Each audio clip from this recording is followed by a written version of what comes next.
අද අපි කතා කරන්න යන්නේ 2026 අවුරුද්දේ ජනවාරි මාසයේ රිලීස් වෙන අලුත්ම K-drama TV series එකක් ගැන.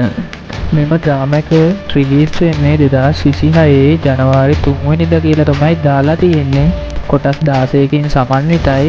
මේ drama එකේ romantic, fantasy, comedy එම තියෙන නිසා K-drama බලන අයට හිතට වදින මූවී එකක් කියලා හිතේවි. ප්‍රධාන චරිතය විදිහට එක චරිතය රහස්කාරී කාන්තා චරිතය, අනිත් චරිතය විනිශ්චිත සහ උද්‍යෝගිමත් කොල්සරස් රහස් නිරාවරණය කිරීම කටයුතුවලට නිරත වෙලා ඉන්න කෙනෙක්. මේ drama එක හිතට වදින්න පුළුවන් මේ විඥානයේ තිබීම කියලා කොටසක් යනවා fantasy කොටස. එන්නේ කොටසදී හිතට වදින්න පුළුවන්.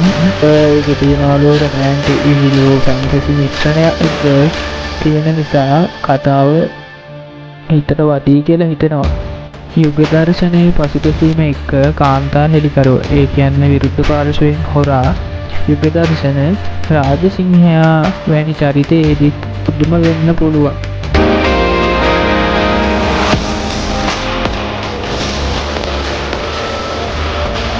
මෙන්න තාම එක සාමාන්‍ය වශයෙන් නිකුත් වෙලා නැහැ.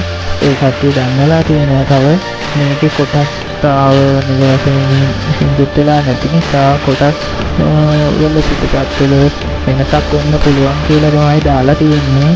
අපි ඉතින් බලමු. ලස්සන drama එකක් වෙයි ඉස්සරහට.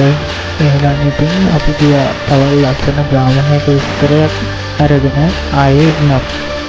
ඔන්න ඔයාලට බාරයි රසම විඳින්න drama එක රිලීස් වුණාට පස්සේ.